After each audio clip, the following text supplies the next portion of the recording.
Seigneur nous a aimés comme on n'a jamais aimé.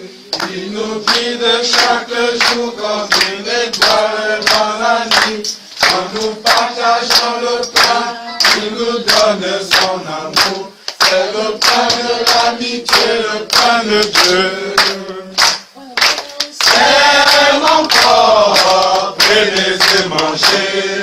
C'est mon sang, prenez et buvez. Car je suis la vie et je suis l'amour. Le Seigneur apporte-nous dans ton amour. C'est un grand jour dans notre assemblée aujourd'hui où nous allons commémorer ce que le Seigneur Jésus-Christ nous a recommandé de commémorer, à savoir son repas, ce que les gens appellent communément la Sainte Seine, mais qui n'est rien d'autre que le repas du Seigneur. Et avant de passer à ce grand acte de commémoration de la mort du Seigneur Jésus-Christ, il convient de rappeler aux uns et aux autres l'infinie grandeur de l'importance de cet acte. D'où vient cet acte? Pourquoi cet acte? Et d'entrée de jeu, j'aimerais déjà vous rappeler, mes frères et sœurs, que la seule chose que le Seigneur Jésus-Christ nous a dit de célébrer ou d'observer en son nom, ce n'est pas sa mort, ce n'est pas sa résurrection, ce n'est pas sa montée au ciel. Aujourd'hui, nous voyons toutes sortes d'hérésies dans les églises, dans le corps de Christ, toutes sortes de pratiques et de doctrines anti-bibliques. Le Seigneur Jésus-Christ n'a jamais recommandé à qui que ce soit d'enseigner, de fêter sa naissance. Il n'a jamais recommandé à qui que ce soit de fêter sa mort, de célébrer sa mort, de célébrer sa résurrection, encore moins de célébrer la montée de sa mère au ciel. Soit dit en passant, sa mère attend le retour de son fils. Marie n'est pas au ciel. Elle est dans un endroit où elle attend l'enlèvement de l'Église. Et nous croyons qu'elle sera enlevée avec les saints ce grand jour. Dans ce grand sujet de prendre le repas du Seigneur ensemble, et comme vous le savez, presque tous les dimanches, quand nous nous réunissons, nous mangeons ensemble, nous partageons un jus ensemble. Mais aujourd'hui, ce sera quelque chose de spécial. Non seulement nous allons partager, comme nous le faisons ensemble, le repas ensemble, mais pendant ce repas, nous allons commémorer ce que le Seigneur Jésus-Christ nous a recommandé de faire. Je vais vous prier de tourner vos Bibles en Matthieu chapitre 26. On va lire une grande écriture, Matthieu chapitre 26. La veille du jour où Jésus-Christ devait mourir sur la croix pour vous et pour moi et pour le monde entier, il y a quelque chose de très grand qui s'est produit. Matthieu chapitre 26. Je vais lire à partir du verset 26. D'abord, commençons à partir du verset 17 pour être dans le contexte. Le premier jour des pains sans levain, les disciples s'adressèrent à Jésus. Les disciples s'adressèrent à Jésus pour lui dire: où veux-tu que nous te préparions le repas de la Pâque? Dans le verset 17 nous montre comment le Seigneur Jésus lui-même a observé les ordonnances que Dieu avait données à Moïse à célébrer la Pâque. Et notez bien que la Pâque ici n'a pas S à la fin. Voilà une bonne distinction qui mérite d'ouvrir une parenthèse. Quand vous voyez Pâque dans la Bible, la Pâque c'est avec sans S, la Pâque. Maintenant la Pâque humaine, la Pâque des hommes, la Pâque dénominationnelle, d'origine diabolique, où on fait la course aux œufs de Pâques. Il y a les lapins mystiques, je ne sais pas d'où ils sont venus avec cela. En tout cas, nous avons fait une vidéo qui vous montre les origines sataniques de la Pâque avec S. Donc, notez très bien dans votre Bible qu'il n'y a pas S à Pâques. Donc, si quelqu'un a une Bible où il y a S à Pâques, j'aimerais savoir quelle est cette version. Donc, Pâques n'a pas S. La Pâque célébrée par Jésus-Christ, la Pâque juive, qui a été instituée en Exode chapitre 12, nous y reviendrons rapidement dans quelques instants. Cette Pâque n'a pas S à la fin. La Pâque juive. Et Jésus devait célébrer cette Pâque. Il devait observer cette Pâque. Lui-même, il disait qu'il n'était pas venu pour abolir la loi de Moïse, mais pour l'accomplir. Et nous allons voir par la Pâque, la véritable Pâque de Jésus-Christ, parce que Jésus-Christ est notre Pâque. Ce n'est plus la Pâque qui était symbolisée par l'agneau dans Exode chapitre 12 au temps de Moïse, quelques jours avant la sortie d'Israël. Notre Pâque aujourd'hui n'est plus un agneau ou un veau. Jésus-Christ lui-même est notre Pâque.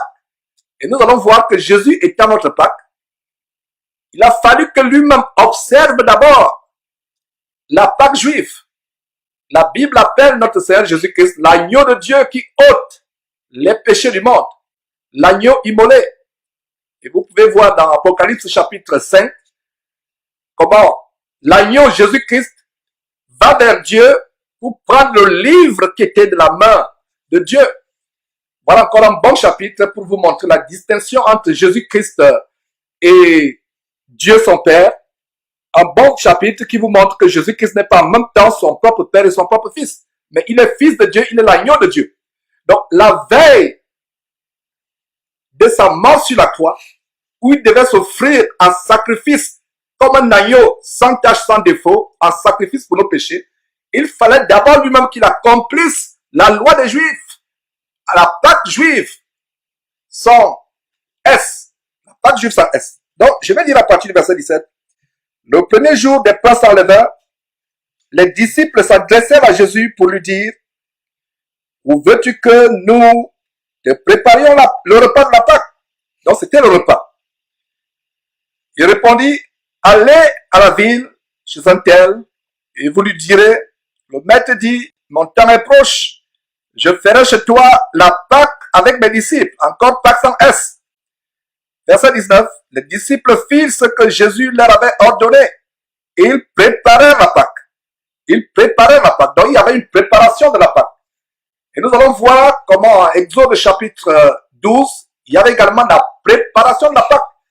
Et aujourd'hui, nous voyons des aberrations abominablement abominables, anti-bibliques dans les églises où la Pâque, c'est des biscuits. Je vais dire la Sainte Seine, ce qu'on appelle communément la Sainte Seine, mais qui est le repas du Seigneur. Il y a des centaines de petits gobelets en plastique avec du jus de raisin. Il y a les petits morceaux de biscuits. Ça n'a rien à voir avec la Pâque biblique. Ça n'a rien à voir aussi avec le repas du Seigneur, selon que le Seigneur nous a recommandé d'observer ces choses. Nous allons montrer par la suite, point par point, comment les chrétiens préparent la Pâque, les détails, quel genre de vin, quel genre de pain. Et déjà, s'agissant de pain, je vais déjà vous dire qu'il ne s'agit pas de la baguette française. Et si vous avez dans vos églises, et quand je dis église, je ne parle pas des abominations, des dénominations, je parle des églises de maisons à travers le monde. Ça, c'est les véritables églises selon Dieu. Si dans une église, quelque part, à travers le monde, les gens prennent le pain levé, c'est-à-dire le pain avec la levure, avec le levain, ce n'est pas le pain avec lequel nous devons observer le repas du Seigneur selon Matthieu chapitre 26. Il y a une préparation, un type de pain. Donc aujourd'hui, avec notre culture occidentale ou africaine, quand un Français pense au pain, pour célébrer le repas du Seigneur, il va penser à la baguette, il va courir chez le boulanger du coin. Et l'Africain bantou d'Afrique centrale en passant de pain pourra aussi prendre un morceau de babalon, de manioc. Non. C'est un type de pain. Donc il y a une préparation. Donc les disciples disent à Jésus, où veux-tu que nous te préparions la Pâque? Donc il y a une préparation. Nous allons revenir là-dessus et c'est la même préparation qui se passe aujourd'hui. Quel type de vin? Quel type de pain? Est-ce la baguette? Est-ce un morceau de foufou? Je ne sais pas quoi. Non. Nous devons aller point par point dans la parole de Dieu.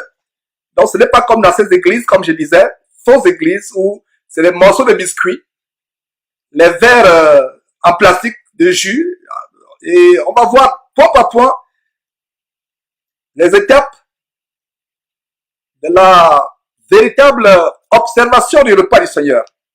Mais retournons à Matthieu chapitre 26, verset 18. Il, Jésus, répondit, allez à la ville chez un tel, vous lui direz, le maître dit, mon temps est proche, je ferai chez toi la Pâque avec mes disciples. Verset 19, les disciples firent ce que Jésus leur avait ordonné et ils préparèrent la Pâque. Encore, préparation, il y a une préparation pour la Pâque. Et rappelez-vous, mes frères et sœurs, que Jésus-Christ est notre Pâque. La Pâque immolée, l'agneau de Dieu immolé, c'est Jésus-Christ. Verset 29, plutôt verset 20, le soir étant venu, il s'est mis à table avec les 12. Les 12 apôtres qu'il avait choisis parmi ses disciples. Donc le soir étant venu, il s'est mis à table avec les 12. Verset 21, pendant qu'il mangeait, il dit, je vous dis en vérité, l'un de vous me livrera. Il y a un détail ici. Pendant qu'il mangeait, c'était un repas. Et je peux faire une parenthèse pour vous dire, mes frères et sœurs, que le repas du Seigneur, qu'on appelle généralement la Sainte Seine, ne peut pas se dérouler dans le cadre d'une dénomination avec des centaines de membres. Ça ne peut pas se passer dans un bâtiment avec la configuration que vous savez, l'hôtel de vent, les rangées de bancs. La véritable Sainte Seine, permettez-moi cette expression, j'utilise cette expression qui n'est pas biblique, pour que ceux qui ne sont pas familiers au repas du Seigneur comprennent de quoi il s'agit. Le monde appelle la Sainte Seine, et Seine vient de l'italien cena, qui signifie le repas du soir. Cena, Seine. Donc c'est un repas. Alors, le détail ici, c'est que Jésus mangeait avec ses disciples. Donc, dans les églises, soi-disant, entre guillemets, mais pas les véritables églises, ils prennent des morceaux de biscuits, tout simplement. Il y a des plateaux avec des petits gobelets en plastique qu'on distribue. Ce n'est pas ce que nous lisons ici. Il dit, pendant qu'il mangeait, et vous allez voir que c'est au milieu du repas que la Sainte Seine, ce qu'on appelle communément la Sainte Seine, s'est produite. Il mangeait. Donc, toutes les assemblées chrétiennes à travers le monde, pour observer le repas du Seigneur, où nous mangeons sa chair et buvons son sang, ça doit se faire pendant que nous mangeons. Donc, vous préparez à manger, il y a les uns et les autres mangent, et pendant que nous mangeons, c'est là où ça se passe. Soit pendant, soit à la fin. Lisons cela, donc c'est un détail important pour savoir que pendant qu'il mangeait, il dit, je vous le dis en vérité, l'un de vous me livrera. Donc, il n'avait pas encore partagé le pain représentant son corps, il n'avait pas encore partagé le sang représentant, le vin représentant son sang. Il mangeait encore. Et il donne une révélation grandiose. Pendant qu'il mangeait, il dit, je vous le dis en vérité, l'un de vous me livrera. Verset 22, il fut profondément attristé et chacun se mit à dire, est-ce moi, Seigneur? Verset 23, il répondit, celui qui a mis avec moi la main dans le plat, c'est celui qui me livrera. Donc il mangeait. Donc quelqu'un a mis la main dans son plat. Il s'agit de qui? Judas. Donc il mangeait. Ils avaient des plats. Donc Judas met la main dans le plat, dans l'assiette de Jésus. Quel détail ça nous montre? La Sainte Seine, comme on l'appelle communément, le repas du Seigneur, se passait pendant qu'il mangeait. Pendant qu'il mangeait, Judas met la main dans l'assiette et le Seigneur dit, celui qui met la main Celui qui a mis avec moi la main dans le plat, c'est celui qui me livrera. Verset 24. Le Fils de l'homme s'en va, selon qu'il est écrit de lui, mais malheur à l'homme par qui le Fils de l'homme est livré. Mieux vaudrait pour cet homme qu'il ne fût pas né. Judas, qui le livrait, prit la parole et dit, est-ce moi, Rabbi? Jésus lui répondit, tu l'as dit. Maintenant, les choses deviennent intéressantes à partir du verset 26. Pendant qu'il mangeait, voilà, détail encore, pendant qu'il mangeait, Jésus prit du pain et après avoir rendu grâce. Voilà un autre détail de comment toujours rendre grâce à Dieu avant de manger. Il y a souvent des frères et sœurs qui ne comprennent pas la pratique de rendre grâce avant de manger. Et même s'il arrive que vous soyez vraiment, que vous ayez vraiment faim, prenez toujours le temps de rendre grâce. Même quand vous lisez l'histoire de la multiplication des pains, avant de multiplier le pain, il rompait le pain et rendait grâce. Donc, développons l'attitude de toujours prier avant de manger. Beaucoup ont échappé au poison en priant avant de manger. Parce que quand vous remerciez Dieu pour ce que vous mangez, même si ça contient poison, même si ça contient l'impureté, aucun mal ne vous arrivera. Donc, développons cette attitude. Bien ne faut pas être négligent, soit par fatigue, soit par on a faim, on n'a pas le temps, on a des choses à faire, on oublie de prier. Développons toujours cette attitude de rendre grâce. Donc, voilà notre détail. Donc, il rendit grâce. Alors, pendant qu'il mangeait, Jésus prit le pain et après avoir rendu grâce. Il n'a pas rendu grâce après. Il n'a pas rendu grâce pendant qu'il avait la bouchée dans la bouche. Non. Il a rendu grâce avant. Donc, après avoir rendu grâce, il le rompit. Et le rompi ici nous donne déjà la préfiguration de ce qui devait arriver, qui devait lui arriver à lui-même, le lendemain, sur la croix. Donc, après avoir rendu grâce, il a rendu grâce à qui? À lui-même. Il a rendu grâce à Dieu. Il a rendu grâce à Dieu. Voilà encore un bon détail qui nous montre que Jésus-Christ n'est pas en même temps son propre Père et son propre Fils. Jésus ne priait pas lui-même. Il rendait grâce à celui qui est supérieur à lui, à celui qui est plus grand que lui, Dieu son Père. Donc, il rend grâce à Dieu, il dit, merci mon Père pour ce pain que tu donnes aujourd'hui. Et c'est un privilège d'avoir du pain. Et pour ceux qui sont dans les maisons, ils n'ont jamais expérimenté la faim, le frigidaire étant toujours rempli, la cave de vin étant toujours bien fournie, ils pensent que c'est donné. Mais nous, véritables chrétiens, nous devons comprendre que si nous avons à manger, c'est une grâce. Ce n'est pas votre travail qui vous donne à manger. Ce n'est pas votre salaire qui vous donne à manger. Ce n'est pas votre force ou votre intelligence qui vous donne à manger. Il y a des gens qui sont intelligents. Il y a des gens qui ont tous les attributs, mais qui sont malades. Ils ne peuvent pas travailler pour avoir ce pain. Il y a d'autres personnes. Il a tout ce qu'il faut, mais il est anorexique. Cette maladie diabolique qui consiste à vous faire perdre l'appétit. Il y a d'autres qui ne peuvent pas manger, malgré le fait que la maison est remplie de viande. Ils ne peuvent pas manger parce qu'ils ont un cancer de la bouche, un cancer de la langue. D'autres même ont des maladies telles que la langue ne sent pas le goût. La langue devient insensible au goût. Donc, j'ouvre une parenthèse pour dire, mes frères et sœurs, que nous devons rendre grâce à Dieu chaque fois que nous avons du pain, ou du vin, ou de la boisson. Nous rendons grâce à Dieu. C'est une grâce d'avoir à manger. Donc, après avoir rendu grâce, il le rompit et le donna aux disciples en disant, prenez, mangez, ceci est mon corps. Voilà, ceci est mon corps. Donc, chaque fois que nous réunissons et que nous voulons observer ces choses, sachant que le repas que nous mangeons n'est pas un simple pain. Et nous allons vous donner les détails de la préparation de ce pain, très brièvement.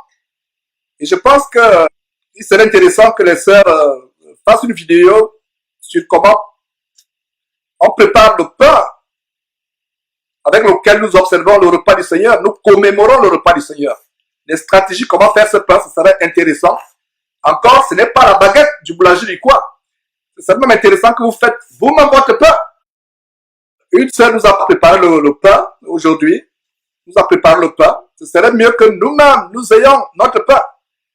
Ce serait intéressant de voir une sœur qui prépare le pain avec non seulement les mains pures, mais avec un cœur pur, en parlant ma langue. Quel plaisir de voir comment la sœur fait ce pain, en chantant les cantiques, en parlant la langue, en étant joyeux. Je n'aimerais pas qu'on prenne un pain qui a été fait par le boulanger du coin. Vous ne savez pas s'il est un sodomite ou un bandit ou un voleur. Il va faire du pain. Vous allez peut-être dire que j'exagère, mais nous devons être prudents. Faisons nous-mêmes notre pain. Faisons notre pain. Si c'était possible, faisons même notre vin aussi. Mais je vais d'abord insister sur le pain. Parce que le pain, c'est le corps du Seigneur Jésus-Christ. Et ce pain a des propriétés telles que nous allons voir. C'est un pain sans levain. Il n'y a pas de levure. Chaque fois que vous voyez le mot levain dans la Bible, ça fait référence à la levure. Le levain est le symbole de l'impureté, de la saleté, de la putréfaction, de la souillure. Pour ceux qui ne savent pas, la levure est faite avec les bactéries. Et les bactéries, c'est quoi? C'est des organismes morts en putréfaction. Et pour ceux qui prennent la bière, il y a même des pratiques de fabrication de bière classique. C'est le cas ici au Texas. J'ai regardé une vidéo où pour faire la bière locale, très tôt le matin, ils vont dans leur usine, entre guillemets, pour faire fermenter la bière, il faut qu'ils se raclent la gorge et crachent dans la bière pour la fermenter. Alors, voilà, ils fermentent la bière et donc plus il y a les bactéries, plus la fermentation est bonne. Ça peut vous choquer, mais pour ceux qui ne le savaient pas, il y a de la saleté, il y a de l'impureté, il y a des bactéries dans la levure, même les levures chimiques. Allez vous dire, mais Georges, j'achète ma levure au rayon de Walmart. Ce n'est qu'une poule qui est à l'intérieur. Je me dis, ma soeur, mon frère, ta levure a des bactéries chimiques invisibles. Il y a des maladies à partir de ces levures. L'infection à la levure, c'est une maladie vénérienne, sexuellement transmissible, qui ont ce genre de bactéries. Dans la levure, il y a l'impureté. Et vous allez comprendre pourquoi, quand nous allons lire la recommandation de Dieu à Moïse, à Exode chapitre 12, comment faire le pain sans levain. Parce que le levain est synonyme de l'impureté, de la souillure, de la saleté. C'est pour ça que le Seigneur Jésus disait à ses disciples de se tenir éloignés du levain des pharisiens. Du levain des pharisiens. Parce que dans le levain, dans la levure, il y a la saleté, il y a l'impureté. Alors, en préparant la commémoration du repas du Seigneur, ce qu'on appelle communément la Sainte Seine, nous devons nous assurer que notre pain n'a pas de levure. Notre pain n'est pas levé. Et vous devez faire votre pain très vite. Parce qu'il y a mon épouse qui me disait qu'il y a des recettes où vous n'avez pas la levure, mais vous devez faire le pain très rapidement, 15 minutes, 18 minutes, pas plus. Votre farine pétrie, il n'y a pas de levure, mais si vous dépassez un certain nombre de minutes, 15 minutes, 18 minutes après, la levure automatiquement se dépose. Quelle était ma conclusion? Ma conclusion, c'était que même l'air ambiant dans votre cuisine, l'air ambiant peut faire déposer des germes, des microbes et fermenter votre pâte. Donc, il y a une manière de préparer le pain de telle manière que il n'est pas levé. Il n'est pas levé. Continuons avec la parole de Dieu. Donc, verset 26, on retourne à Matthieu chapitre 26, verset 26. Pendant qu'il mangeait, Jésus prit du pain et après avoir rendu grâce, il le rompit et le donna aux disciples en disant, prenez, mangez, ceci est mon corps. Verset 27. Il prit ensuite la coupe et après avoir rendu grâce, il la leur donna en disant, buvez-en tous. Il prit la coupe. Il la leur donna en disant, buvez-en tous. Il y a un détail, mes frères et sœurs, au verset 26 ou au verset 25, 27. Il n'a pas pris des pains. Il a pris un seul pain. Notez très bien. Je vous dis souvent, mes frères et sœurs, ne lisons pas très vite la Bible. Lisons attentivement. Pendant qu'il mangeait, il prit du pain. Combien de corps de Christ il y a? Il y a un seul corps. Combien de Seigneurs Jésus-Christ ont été sacrifiés sur la croix? Un seul Seigneur, un seul corps. Jésus n'avait pas plusieurs corps. D'où vient donc que dans les églises, entre guillemets, les gens prennent des milliers ou des centaines de petits biscuits différents des uns des autres? Cela n'est pas biblique. Quand nous prenons le repas du Seigneur, sur la base de ce verset nous dit le pain. C'est pour cela que mes frères, voilà encore un verset qui nous montre que ce n'est que dans le cadre d'une maison que véritablement une église peut se tenir.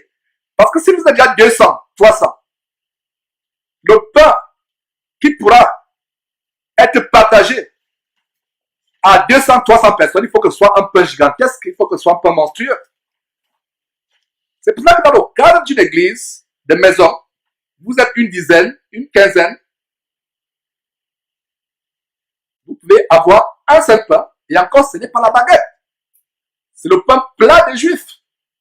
Et pour ceux qui ne le savent pas, plaise à Dieu, nous aurons une vidéo sur comment confectionner le pain pour commémorer le repas du Seigneur. Il ne s'agit pas de la baguette, il s'agit du pain plat. Du pain plat des Juifs. Ce n'est pas le pain de la boulangerie du coin.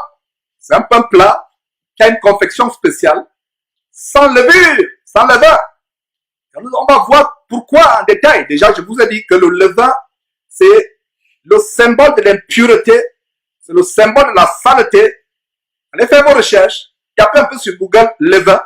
Vous serez choqué de ce que vous allez voir. Les images qui apparaissent, c'est les images microscopiques de bactéries, de saleté. Et voilà ce que nous mangeons.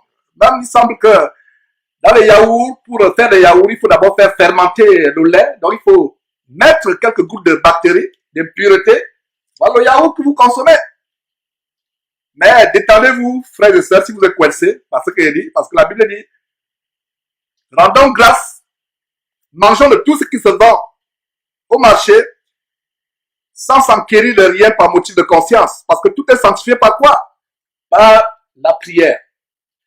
Alors, le détail ici, c'est que Jésus prit le pain. Il n'est pas dit, il prit les pains. Il prit le pain. Donc, un détail, quand nous partageons le repas du Seigneur, c'est un pain. Ce n'est pas deux pains. Ce pain, le pain plat, par la baguette, devra être distribué à tout le monde.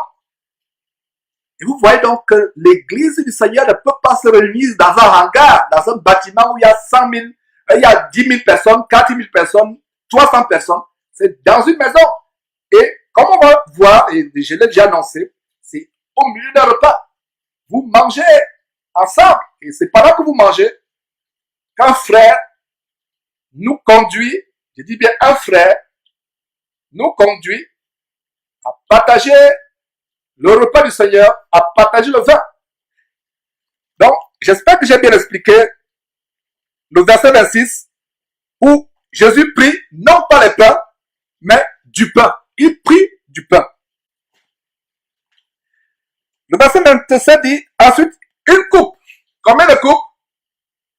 100 gobelets en plastique. 100 petits gobelets en plastique, 50 petits gobelets en plastique sur un grand plateau, chacun vient prendre. Non, il prit une coupe. C'est la communion, mes frères et sœurs. C'est aussi une marque d'amour. Vous prenez la coupe de vin, vous la partagez les uns aux autres. Ce n'est pas que chacun a sa coupe. Et dans nos cultures tellement occidentalisées où les gens se soucient plus de leur hygiène que de se soucier de la foi en Jésus-Christ, on se dit, comment ça je vais partager la coupe avec mes frères et sœurs? Qu'est-ce qui prouve qu'ils brossent la dent ou qu'ils font leur hygiène buccale? La Bible nous dit dans 1 Corinthiens chapitre 13, la charité ne soupçonne pas le mal. Et c'est le repas du Seigneur. Ne vous souciez pas si vous allez partager la même coupe. C'est une marque d'amour. Le Seigneur dit, il prit la coupe. La parole de Dieu dit, il prit la coupe. Il n'est pas dit, il prit les coupes. Donc, voilà quelques erreurs que nous sommes en train de corriger dans les églises aujourd'hui. Église entre guillemets, je dois préciser. Il y a plusieurs petites coupes en plastique où on distribue. Ce n'est pas la parole de Dieu. Nous avons une seule coupe. Est-ce qu'il y a plusieurs sangs de Jésus-Christ? Il y a le sang de Jésus-Christ, le corps de Jésus-Christ, qui est symbolisé par le pain. Le sang de Jésus-Christ qui est symbolisé par la coupe. Donc, la véritable manière de prendre le repas du Seigneur ensemble, c'est une seule coupe. On se la passe. On se la passe. Une seule coupe. Donc, c'est une marque d'amour. Je ne vais pas avoir les mauvaises pensées. Ah, est-ce que la sœur ou le frère d'à côté, est-ce que vraiment le frère a une bonne haleine que au point je puisse partager la coupe? C'est un acte d'amour. Vous êtes ensemble. Et quand vous prenez cette coupe, dites-vous que ce n'est plus une simple coupe que vous prenez. C'est le sang du Seigneur Jésus-Christ. Quand vous prenez ce pain, dites-vous que ce n'est plus un simple pain que vous prenez. C'est le corps de notre Seigneur Jésus-Christ. Et nous allons voir plus tard, à 1 Corinthiens chapitre 11, comment prendre indignement le repas du Seigneur peut entraîner les maladies, les infirmités et même la mort. Si vous prenez indignement, parce que si vous prenez le pain du Seigneur en ne discernant pas que ce n'est pas un simple pain qui est devant vous, vous mangez un jugement contre vous-même. C'est la mort que vous attirez sur vous, c'est la maladie que vous attirez sur vous. Si vous buvez ce vin sans discerner mentalement qu'il ne s'agit plus d'un simple vin, mais qu'il s'agit du sang du Seigneur Jésus-Christ versé pour vous, cela peut produire la mort, la maladie ou l'infirmité. C'est la raison pour laquelle, avant de manger ce corps, ce pain qui est le corps de notre Seigneur Jésus-Christ, discernez très bien que ce n'est plus un simple pain qui sera devant vous. Avant de boire la coupe qui passera tout à l'heure, discernez très bien que ce n'est plus une simple coupe, mais c'est quoi? C'est le sang de Jésus-Christ qui est devant nous aujourd'hui. Ça, c'est comment discerner physiquement qu'il ne s'agit plus d'un simple pain ou d'un simple vin, mais il s'agit du corps du Seigneur et du sang du Seigneur. Première chose. Deuxième chose, et le frère a insisté la dernière fois sur comment nous préparer à prendre ce pain. Ne venez pas prendre ce pain étant chargé de péché. Parce que c'est un jugement que vous attirez contre vous-même. L'apôtre Paul, comme on va dire tout à l'heure, nous montre comment plusieurs sont morts, ont été malades, ont été infirmes, en mangeant le repas du Seigneur étant rempli de péché. C'est un jugement contre soi-même. Alors, si manger le corps de Jésus-Christ, symbolisé par ce pain, et boire le sang de Jésus-Christ, symbolisé par ce vin,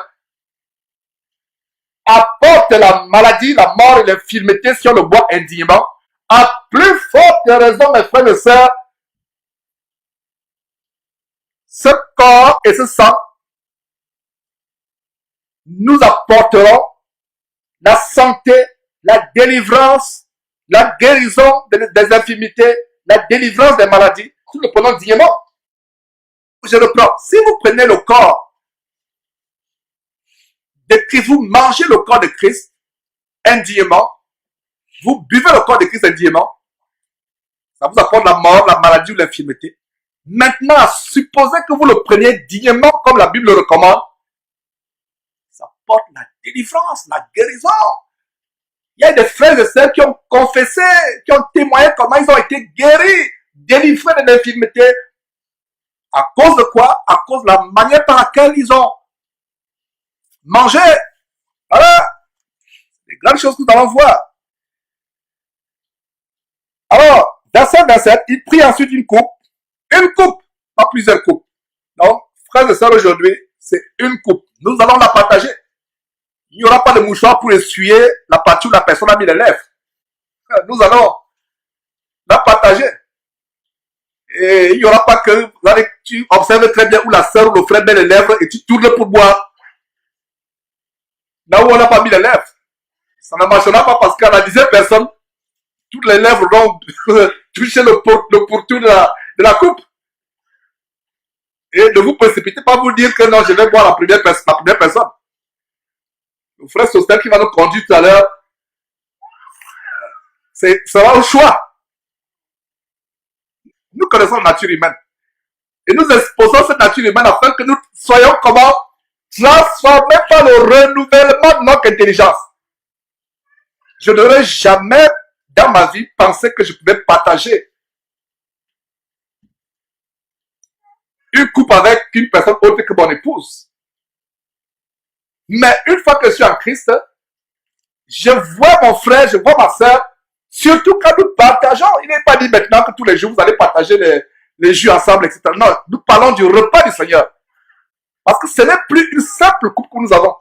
Donc, oubliez les lèvres sur la coupe.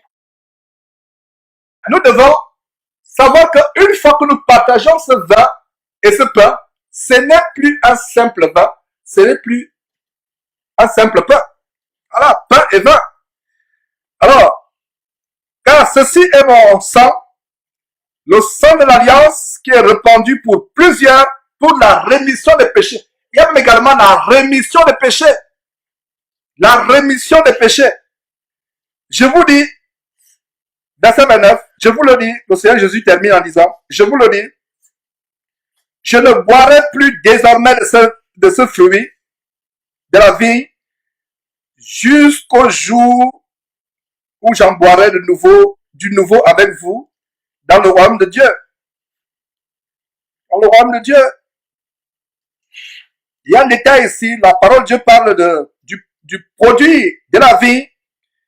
Et quand on parle de vin, qui représente le sang de Jésus-Christ, il s'agit du produit de la vie. Et je n'aimerais pas soulever un débat, parce qu'il y a certaines personnes qui pensent que c'est un jus. Si vous allez prendre votre jus, ou pour les Africains, le jus d'oseille, le jus du bissap, ce n'est pas le sang de Jésus-Christ. Il s'agit du produit de la vie. Et sur la base de 1 Corinthiens chapitre 11, nous allons voir qu'il s'agit du vin. Le vin, c'est le produit de la vie qui est fermenté. Maintenant, il ne s'agit pas d'aller prendre un vin qui a un taux d'alcool au point où, dès que vous sentez seulement, vous commencez à avoir les vertiges. Non, ayons de la considération les uns et les autres. Généralement, ce que nous recommandons, c'est que, puisqu'il y a des frères et sœurs qui sont allergiques même à une seule goutte d'alcool, prenons un vin où le taux d'alcool est presque inexistant. Si on peut trouver même un vin où le taux d'alcool est zéro, tant mieux. Mais il faut que ce soit du vin, pas du jus. Parce que le vin, c'est la vie, c'est le produit de la vie. Le fruit de la vie, c'est le vin. La vie, ce n'est pas le jus. Ce n'est pas un jus qui est un rouge, on ne sait même pas ce que c'est. Comme il disait, si c'est les Africains, ça devient le bissap que vous prenez. Si vous êtes Camerounais, vous prenez maintenant le top grenadine. Ce n'est pas ça. Ça peut nous faire sourire, mais il y a des églises où on a pris du top grenadine, du jus de grenadine, ou du jus du bissap sénégalais, ou du jus du biscus, ou d'oseille. Ça peut vous faire sourire, il y a des frères qui l'ont fait. Dans les églises, nous prenons le fruit de la vie, du vin. C'est du vin que nous prenons. Maintenant, par considération les uns avec les autres, pour ne pas scandaliser les uns ou les autres, parce que là, il y a un débat d'opinion dans les églises. Il y a certains qui pensent qu'on doit prendre du vin alcoolisé. Il y a d'autres qui pensent que non, il ne faut même pas qu'il y ait une goutte d'alcool. Ça, c'est maintenant au niveau des opinions. Mais ce que je vais dire pour mettre la balance au juste milieu, c'est que il faut du vin, du produit de la vie.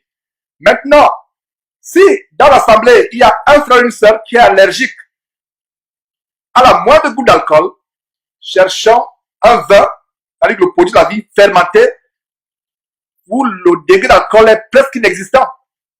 Ou alors un degré vraiment tellement infime.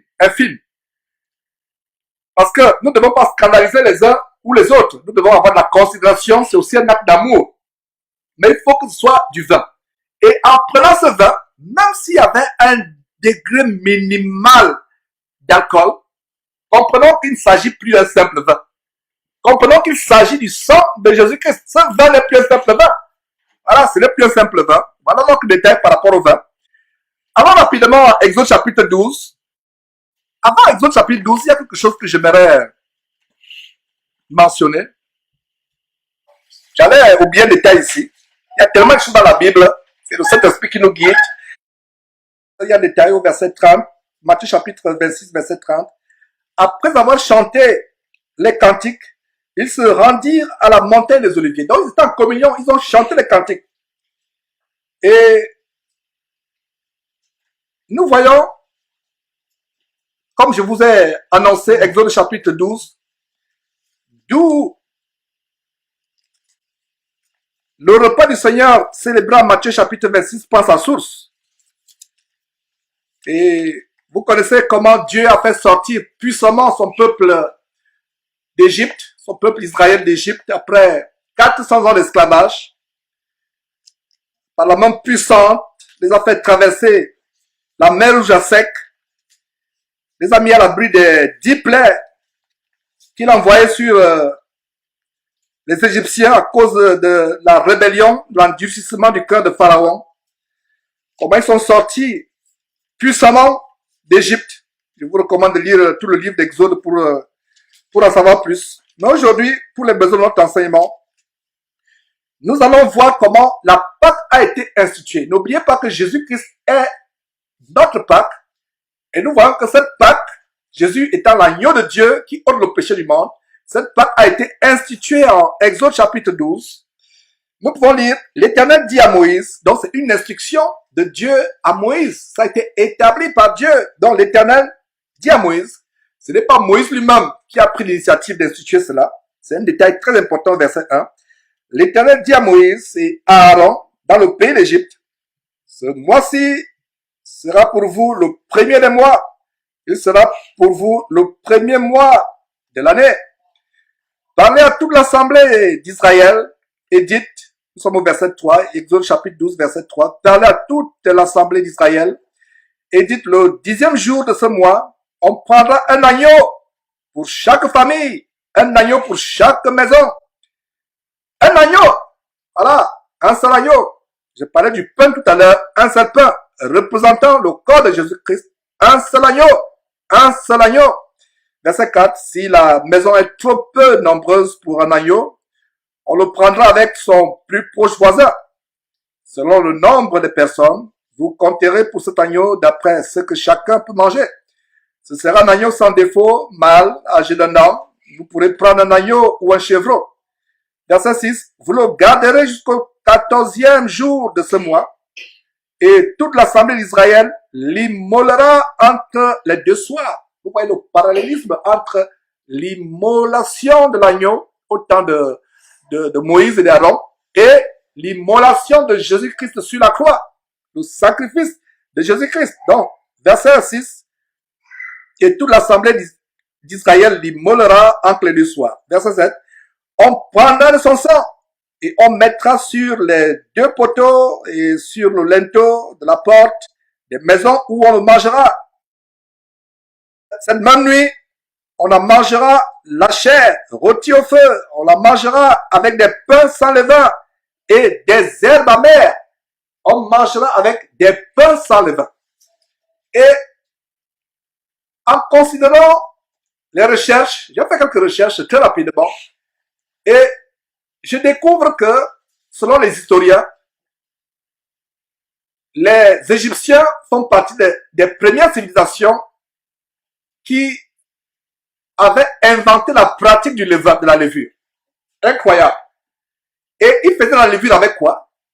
Avec les bactéries, avec tout ce qui était la pourriture, la saleté. Ils faisaient fermenter cela. Et les Juifs ont séjourné en Égypte pendant 400 ans. Maintenant, quand il s'agit de faire les choses saintes, regardez comment Dieu va leur recommander de faire leur pain sans levain. Parce que le levain, c'est le symbole de la souillure, de la saleté, de la pourriture, de la putréfaction. C'est pour cela qu'au verset 8, il est dit à la fin, on la mangera avec des pains sans levain et des herbes amères. Verset 9, vous ne le mangerez point à demi-cuit et bouilli dans l'eau, mais il sera rôti au feu avec la tête, les jambes et l'intérieur. Verset 10, vous n'en laisserez rien jusqu'au matin, et s'il en reste quelque chose, le matin, vous le brûlerez au feu. Verset 11, quand vous le mangerez, vous aurez vos reins sains, vos souliers aux pieds et votre bâton à la main. Donc, il devait être prêt à sortir du pays d'Égypte. Et vous le mangerez à la hâte. C'est la Pâque de l'Éternel.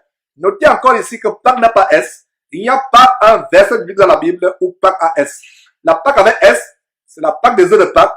C'est la Pâque de la reine, de la déesse Isis. Et la Pâque, n'est-ce pas, de toutes ces abominations orientales qui sont infiltrées dans le christianisme. La Pâque avec S, la Pâque où il y a les lapins de Pâque, où il y a les œufs de Pâque, c'est la Pâque avec S. Mais la Pâque de la Bible n'a pas S. Et le Seigneur dit ici à Moïse, l'Éternel Dieu, le Seigneur Dieu dit à Moïse, c'est la Pâque de l'Éternel. Voilà où la Pâque, la véritable Pâque qui est Jésus-Christ est instituée. Des centaines et des centaines d'années avant, des siècles avant. Verset 12, cette nuit-là, je passerai dans le pays d'Égypte et je frapperai tous les premiers-nés du pays d'Égypte, depuis les hommes jusqu'aux animaux, et j'exercerai des jugements contre tous les dieux, notez bien, contre tous les dieux, pour dignité satanique de l'Égypte. Je suis l'Éternel. Je suis l'Éternel. Et le verset 13 continue. Le sang vous servira de signe sur les maisons où vous serez. Je verrai le sang et je passerai par-dessus vous et il n'y aura point de plaie qui vous détruise quand je frapperai le pays d'Égypte. Verset 14. Vous conserverez le souvenir de ce jour et vous le célébrerez par une fête à l'honneur de l'Éternel. Vous le célébrerez comme une loi perpétuelle pour vos descendants.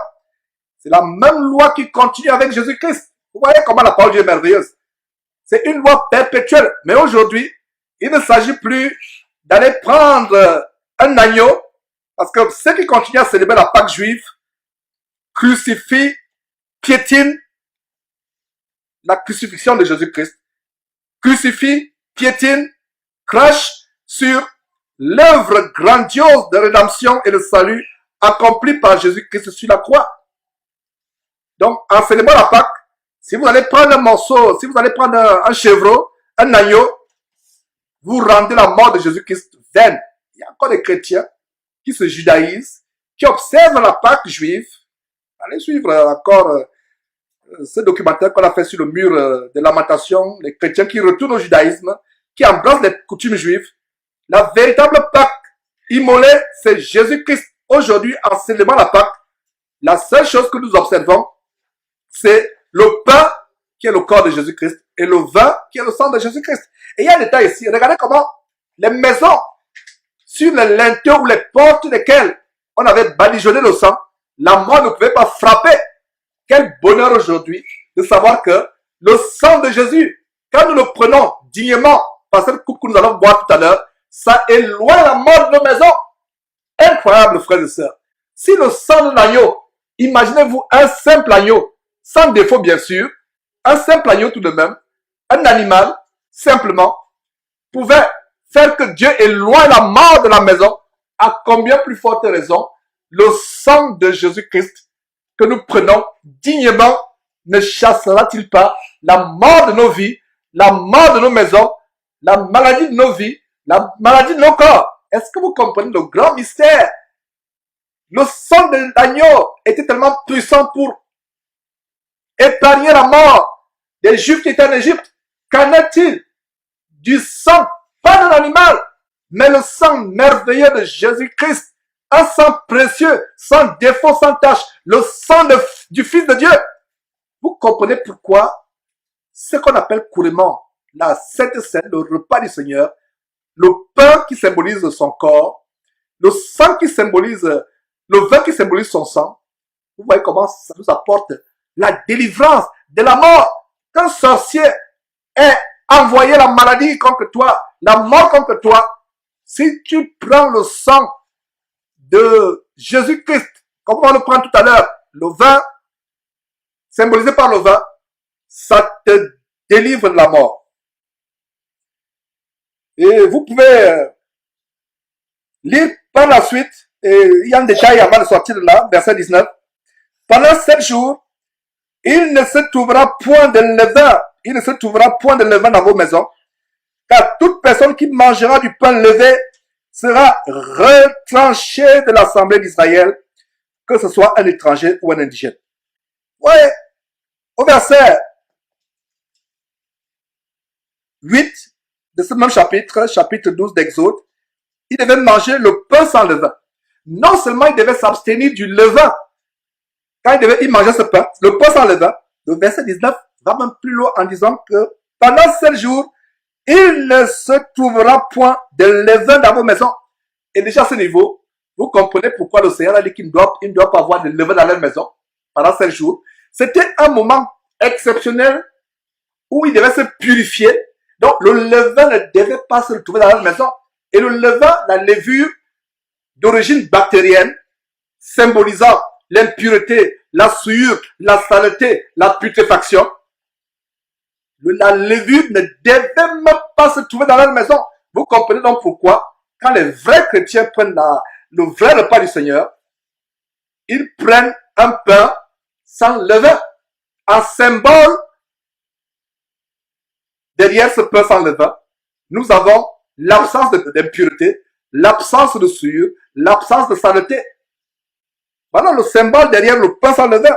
Et regardez la punition drastique à ce niveau au verset 19, à savoir que si on trouvait le pain avec le levain, avec la levure dans la maison, la personne devait être retranchée, bannie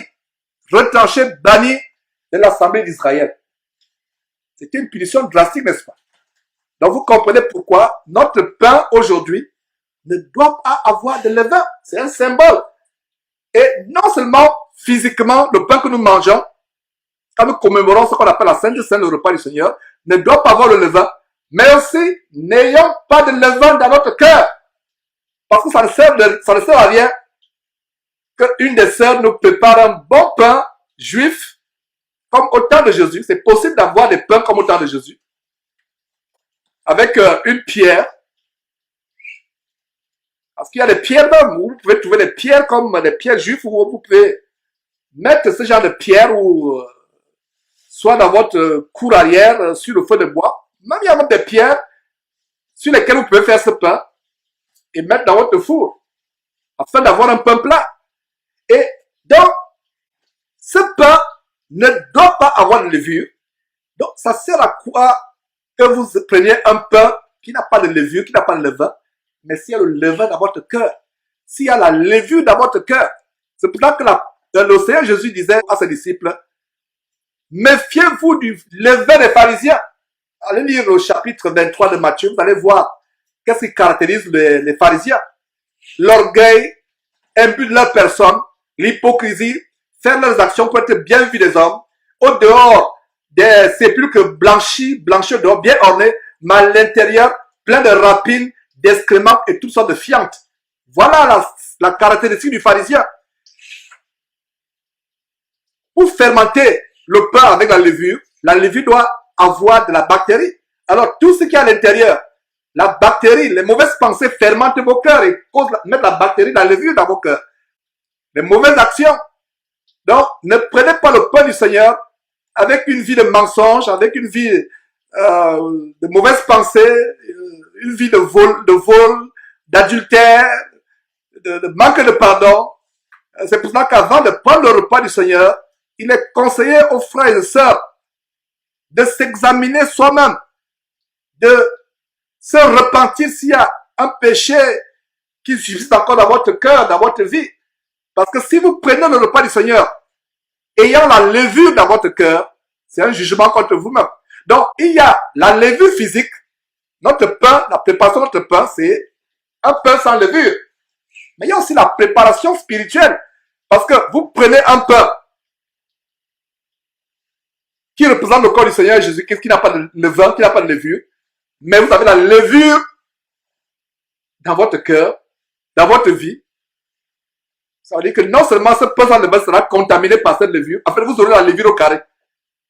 Vous allez contaminer ce pain, et ce pain, sur la base de 1 Corinthiens chapitre 11 apporte l'infirmité, apporte la maladie, la mort, au lieu d'apporter la guérison. D'ailleurs, nous pouvons lire à 1 Corinthiens chapitre 10, verset 16, très rapidement, tout simplement. La coupe de bénédiction que nous bénissons, n'est-elle pas la communion au sang de Christ? Le pain que nous rompons, n'est-il pas la communion au corps de Christ? Voilà un bon verset, 1 Corinthiens chapitre 10, verset 16, qui nous montre que cette coupe que nous allons bénir, que le frère Sosthène va bénir tout à l'heure, cette coupe, c'est la communion avec le sang. Vous faites un avec le sang de Jésus-Christ. Quelle merveille!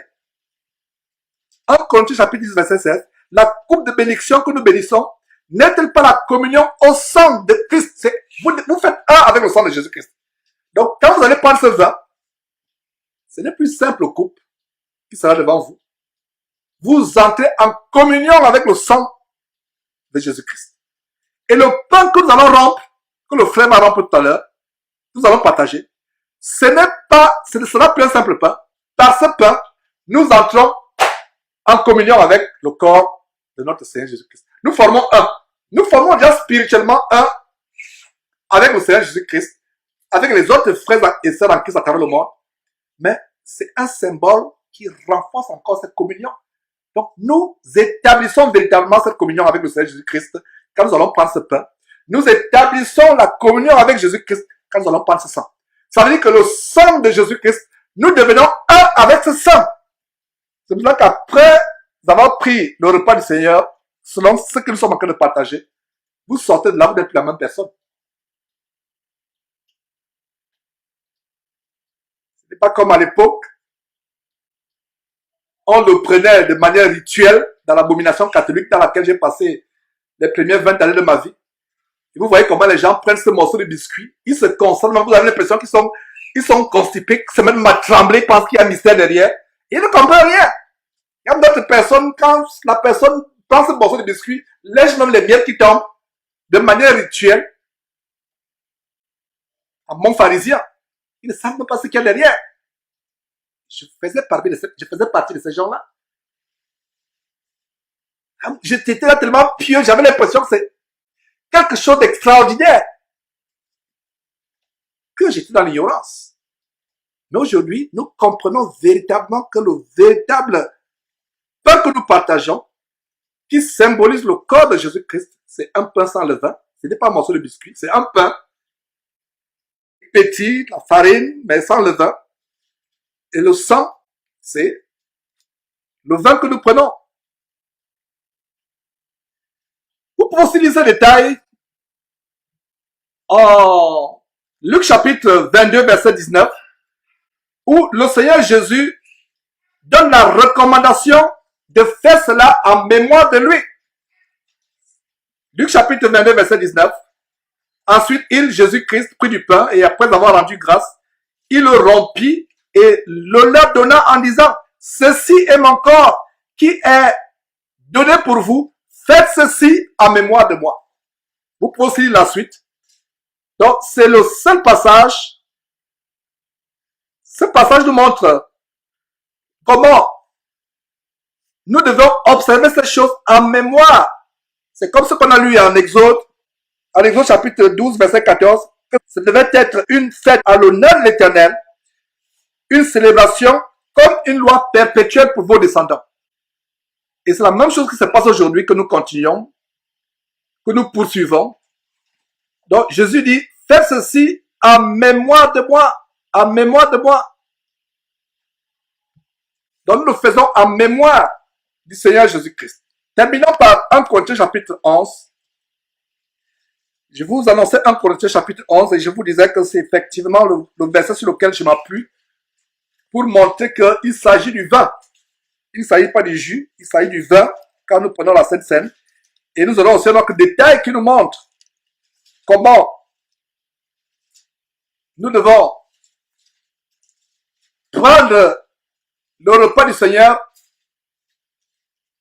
au milieu d'un repas normal que nous prenons, par exemple, nous, dans cette église, tous les dimanches, au milieu d'un repas normal. Alors, 1 Corinthiens chapitre 11, Voilà un bon passage, un bon chapitre pour voir la manière exacte de célébrer le repas du Seigneur. Donc, communément, on parle de la Sainte Seine, mais bibliquement parlant, c'est le repas du Seigneur. Pourquoi utiliser la Sainte Seine? C'est pour la compréhension des frères qui sont encore là à comprendre. Ça passe plus quand on dit Sainte Seine. Mais en fait, ce n'est pas ce que la Bible dit. La Bible parle du repas du Seigneur. Donc, désormais, j'aimerais que les frères et sœurs s'habituent plus à l'expression repas du Seigneur. Alors, verset 17, en donnant cet avertissement, nous sommes à 1 Corinthiens chapitre 11, verset 17, en donnant cet avertissement, ce que je ne loue point, c'est que vous vous assemblez non pour devenir meilleur, mais pour devenir pire. On commence par un reproche à l'église de Corinthe. Allez lire le chapitre 5 de 1 Corinthiens pour voir le niveau de débauche, de prostitution, d'impudicité, débauche sexuelle qui avait atteint l'église de Corinthe. C'est au point où les gens allaient avec les concubines de leur père, commettant ainsi non seulement l'adultère, mais l'inceste. C'était grave, mes frères et sœurs. Et Paul repense cette église tellement désordonnée, où les femmes priaient sans se voir la tête, où les femmes chahutaient. Pendant qu'on enseigne, elles parlent, elles chahutent. Et Paul règle beaucoup de détails de cette église. S'il y a un mot qui caractérise l'église de Corinthe au temps de Paul, c'est le désordre. Et s'il y a un autre mot, c'est la débauche sexuelle. Paul règle beaucoup de détails. Par exemple, au chapitre 11, justement, à partir du verset 3, Paul montre comment les femmes doivent prier et en se voilant la tête. Parce que la femme qui prie, la tête non couverte, déshonore Dieu. De même, Paul donne des instructions pour les hommes en leur disant que vous ne devez pas vous couvrir la tête. Parce qu'au temps de Corinthe, certains chrétiens étaient venus à Christ n'ayant pas abandonné leur coutume ancestrale ou les pratiques idolâtres de divinités étrangères qu'ils avaient soi-disant abandonnées. Ils continuaient à prier en se couvrant la tête. On a l'exemple, par exemple, des adeptes du dieu Dagon. Allez lire l'histoire du roi Saül, quand il a été décapité, sa tête a été placée dans le temple du dieu Dagon. Et les adeptes du dieu Dagon portaient un chapeau qui avait la forme d'un poisson. Allez faire la comparaison avec le chapeau que les cardinaux ou les papes portent. Et c'est les descendants des adorateurs de Dagon, et donc divinité. C'est une abomination pour un homme de prier la tête couverte. Donc, tous ces pasteurs qui se judaïsent, qui retournent aux traditions juives, qui veulent imiter les rabbins, qui ont des petites capuches sur la tête, ou qui veulent imiter leur grand-mère ou mère, la Babylone la Grande, l'église abominable catholique. Ils ont des chapeaux sur la tête. Donc, Paul reprend l'église de Corinthe, dit, il n'est pas bienséant pour un homme de prier la tête couverte. Parce qu'un homme qui prie la tête couverte déshonore son chef, et le chef de l'homme au final, chef de l'homme et de la femme au final, c'est Dieu. Donc, un homme qui prie en se couvrant la tête, ayant une capuche, une casquette, une chéchia, un béret sur la tête, déshonore Dieu au final. De même, une femme qui prie la tête non couverte déshonore Dieu au final. Et le mot déshonorer est synonyme d'injurier, d'insulter. Donc voilà quelques détails sur l'église de Corinthe, et Paul corrige ces choses. Et non seulement il y avait le désordre, la rébellion aux ordonnances de Dieu, il y avait la débauche sexuelle, et nous voyons en détail ici la gloutonnerie et l'ivrognerie pendant qu'ils partagent le repas du Seigneur. Incroyable. Donc le verset 17 dit, en donnant cet avertissement, ce que je ne loue point, donc Paul ne les louait pas, ce que je ne loue point, c'est que vous vous assemblez non pour devenir meilleur, mais pour devenir pire. Quand les chrétiens se rassemblent, comme nous le faisons chaque dimanche, nous ne faisons pas cela pour devenir, de plus vous assembler, le plus pire vous devenez. Non. Nous nous édifions, nous nous améliorons, nous abandonnons certains péchés que nous avons du mal à abandonner. C'est ça le but pour lequel nous nous réunissons. Le verset 18 dit, et d'abord, j'apprends que lorsque vous vous réunissez en assemblée, il y a parmi vous des divisions, et je le crois en partie. Les divisions viennent du fait qu'il y a des soupçons, des calomnies, des mauvaises paroles, etc. Donc, quand nous prenons ce repas, nous devons nous débarrasser de ces choses. Le frère Sostel me donnait un témoignage d'une église, il y a quelques jours, il a participé à leur Sainte Seine. Comment de manière spontanée, avant même de prendre le repas du Seigneur, de prendre ce pain, de boire ce vin, les frères ont commencé à confesser leurs péchés de manière prompte, de manière inopinée, improvisée. Chacun disait vraiment, sœur, j'avais ceci contre toi, frère, j'avais ceci contre toi. Et quand il m'a donné ce témoignage, j'étais tellement béni. Voilà comment les frères, avant de partager le repas du Seigneur, se sont levés et chacun confessait ses péchés. Demandez pardon à tel, oh sœur, depuis là vraiment, j'avais des mauvaises pensées, tu m'avais blessé avec ceci, oh frère, tu m'avais blessé avec cela. Et voilà comment ils sont repentis et ensuite, ils ont mangé le corps du Seigneur, ils ont bu le sang du Seigneur. Et il y a eu de la joie après, et des délivrances après. Donc nous nous réunissons, non pas pour nous diviser, non pas pour devenir pire, mais pour devenir meilleurs. Verset 19. Car il faut qu'il y ait aussi des sectes parmi vous, sectes ou divisions, afin que ceux qui sont approuvés soient reconnus comme tels au milieu de vous. Verset 20. Lorsque donc que vous vous réunissez, ce n'est pas pour manger le repas du Seigneur. Voilà, manger le repas du Seigneur. Car quand on se met à table, chacun commence par prendre son propre repas. Voilà, donc c'est un repas. Voilà un détail qui nous montre aussi que le repas du Seigneur, ce que les gens appellent communément la Sainte Seine, ça se prend au milieu d'un repas. Donc c'est la raison pour laquelle l'église véritable du Seigneur Jésus ne peut se tenir que dans les maisons. Ce n'est pas dans les bâtiments ou les hangars. C'est dans la maison, on mange, chacun son assiette, on a des plats, nous mangeons, et c'est pendant que nous mangeons que nous allons également prendre le repas du Seigneur. Donc voilà le détail qu'il mangeait. Donc quand on se met à table, ils se mettent à table, chacun commence par prendre son repas, son propre repas, et l'un a faim, et l'autre est ivre. Voilà. L'un avait faim parce qu'il y avait les autres qui étaient gloutons, ils avaient tellement tout pris qu'il ne restait plus pour les autres. Et l'autre est ivre. Donc il y avait l'ivrognerie et la gloutonnerie. Quelle église terrible que fut celle de Corinthe. La débauche sexuelle, la rébellion des femmes qui prient sans se voiler la tête, les hommes qui prient avec les bérets de Dagon sur la tête, les chapeaux, les casquettes de Dagon et d'autres divinités sataniques. Il y a l'ivrognerie, il y a la gloutonnerie. Alors que 1 Corinthiens chapitre 13, l'apôtre Paul dit, la charité ne cherche pas son propre intérêt. Ce serait mieux que les frères et sœurs prennent les meilleurs morceaux, les meilleures portions, et rendent grâce à Dieu pour cela. N'oubliez pas que si vous voulez être premier au ciel, soyez le dernier parmi les frères.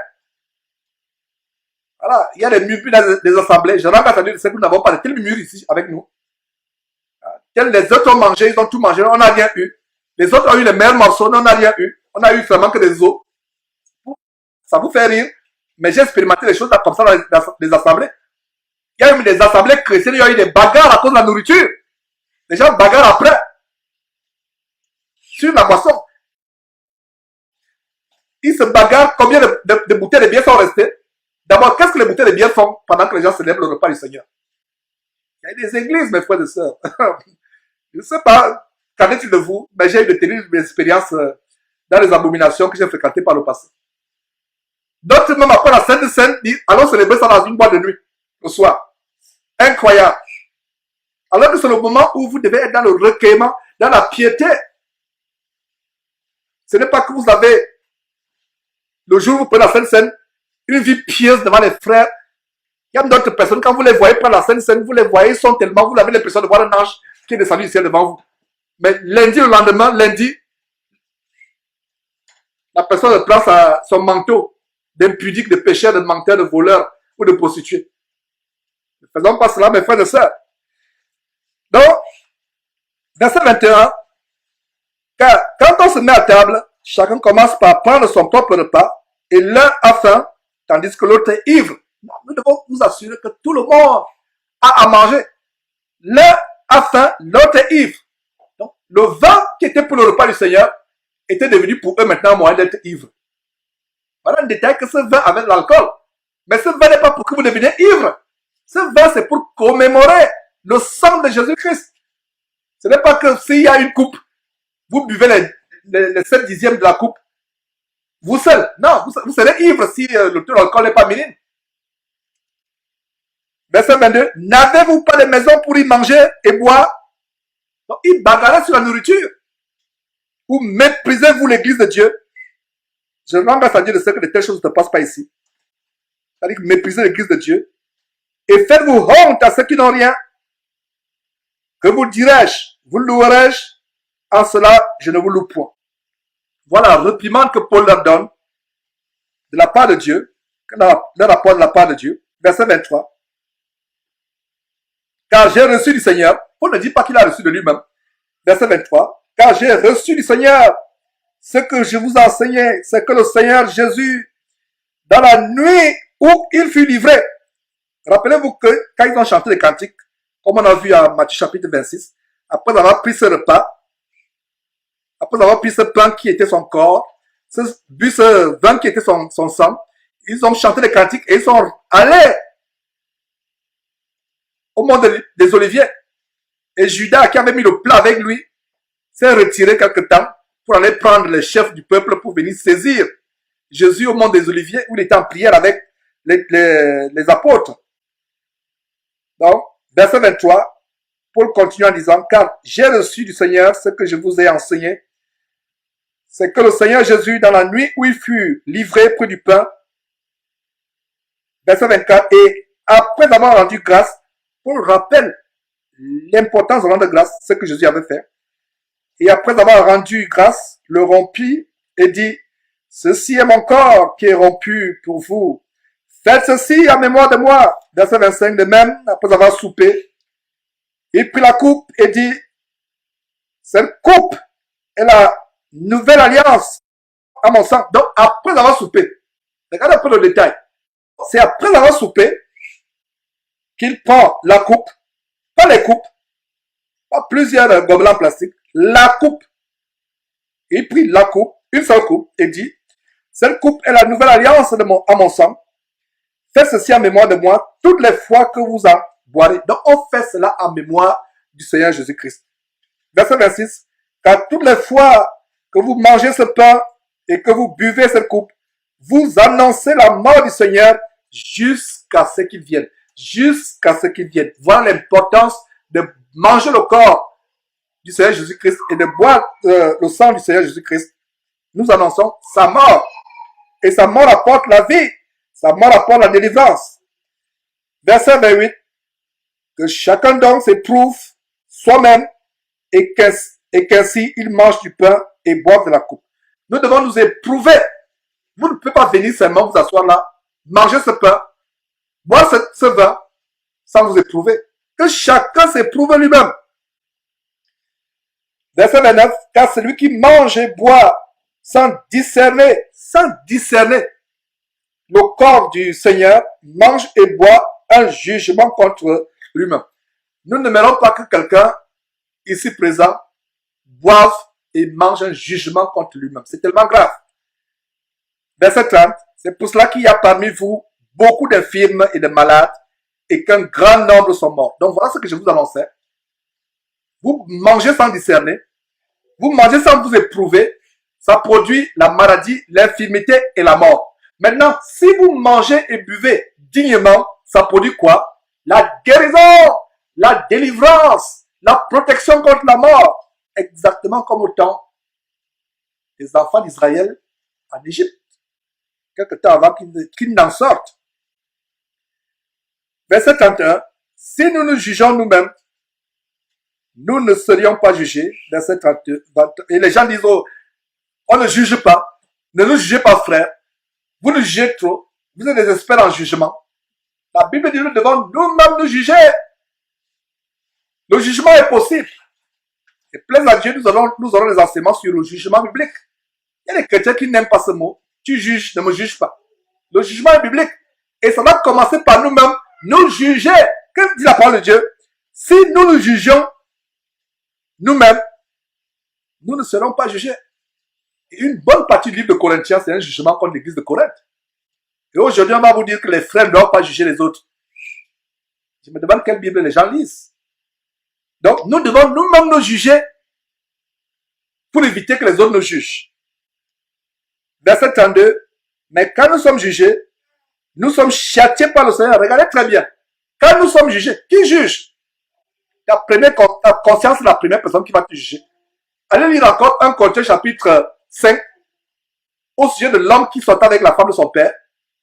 Paul dit, même étant absent, il a déjà jugé celui qui a commis un tel acte. Que le méchant soit ôté du milieu de nous, dit l'apôtre Paul. Il a déjà jugé, même étant absent. Et vous allez dire qu'on ne doit pas juger. Je ferme la parenthèse. Donc, si nous nous jugeons nous-mêmes, verset 31, nous ne serions pas jugés. Verset 32, quand nous sommes jugés, nous sommes châtiés par le Seigneur. Donc, toute personne que nous jugeons, qui ne se repent pas, la Bible nous donne la révélation ici que cette personne est châtiée. Lisez très bien. J'espère que je ne lis pas mal ce verset. Quand nous sommes jugés, nous sommes châtiés. Donc, évitons que nous soyons l'objet de jugement. Quelle est la première personne qui nous juge? C'est nous-mêmes avec notre conscience. Donc, jugeons nous-mêmes notre propre conscience, notre propre vie. Voilà. Mais quand nous sommes jugés, nous sommes châtiés par le Seigneur afin que nous ne soyons pas condamnés avec le monde. Verset 33, ainsi mes frères, lorsque vous vous réunissez pour le repas, attendez-vous les uns les autres. Si quelqu'un a faim, qu'il mange chez lui, afin que vous ne vous réunissiez pas pour attirer un jugement sur vous. Je réglerai les autres choses quand je serai arrivé. Donc, voilà quelques détails, mes frères et sœurs, que je voulais partager sur la Sainte Seine. Qu'est-ce que la Sainte Seine? Les bienfaits de la Sainte Seine, pour dire plutôt le repas du Seigneur. Nous devons discipliner nos intelligences et nos bouches pour parler, bibliquement parlant, en disant plutôt le repas du Seigneur, au lieu de Sainte Seine, repas du Seigneur. Donc, quels sont les bienfaits du repas du Seigneur et quelles sont les conséquences quand nous ne prenons pas ce repas dignement, sans nous éprouver, sans nous juger nous-mêmes. Et aussi, quel genre de pain que nous devons avoir. J'ai mis l'accent sur comment nous devons nous assurer que le pain que nous partageons n'a pas de levain. Soit le levain chimique, la levure chimique, soit toutes sortes de levures, et qu'en même temps que le pain que nous prenons n'a pas de levure chimique pour le faire gonfler, assurons-nous aussi que nous n'avons pas de levain dans notre chair, dans notre cœur, dans nos pensées. Que Dieu nous bénisse au nom de Jésus-Christ.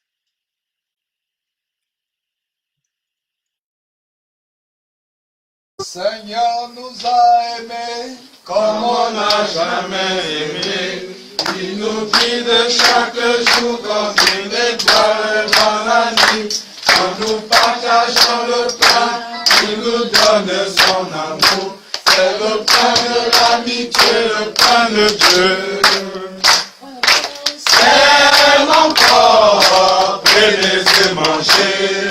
C'est mon sang, prenez et buvez. Car je suis la vie et je suis l'amour. Le Seigneur emporte-nous dans ton amour. Le Seigneur nous a aimés comme on n'a jamais aimé. Il nous guide chaque jour comme une étoile dans la nuit. Quand nous partageons le pain, il nous donne son amour. C'est le pain de l'amitié, le pain de Dieu. C'est mon corps, prenez et mangez.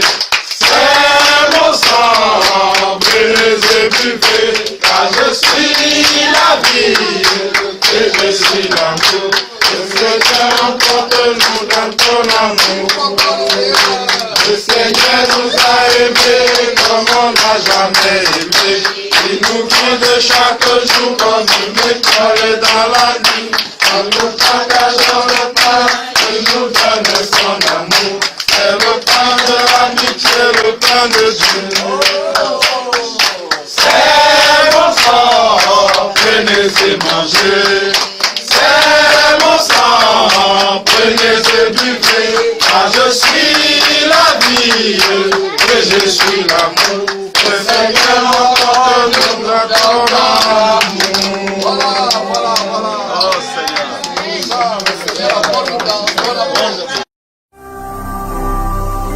Ne manquez pas de vous abonner à notre chaîne YouTube Jésus-Christ TV, en cliquant sur le bouton s'abonner, juste au bas de la fenêtre de cette vidéo. Ainsi, vous recevrez automatiquement nos nouvelles vidéos, et vous ne raterez aucune. Vous connaîtrez la vérité et la vérité vous affranchira. Jean 8, 32.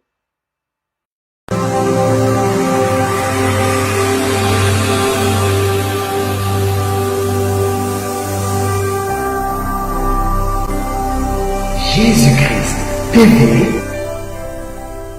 vous connaîtrez la vérité et la vérité vous affranchira.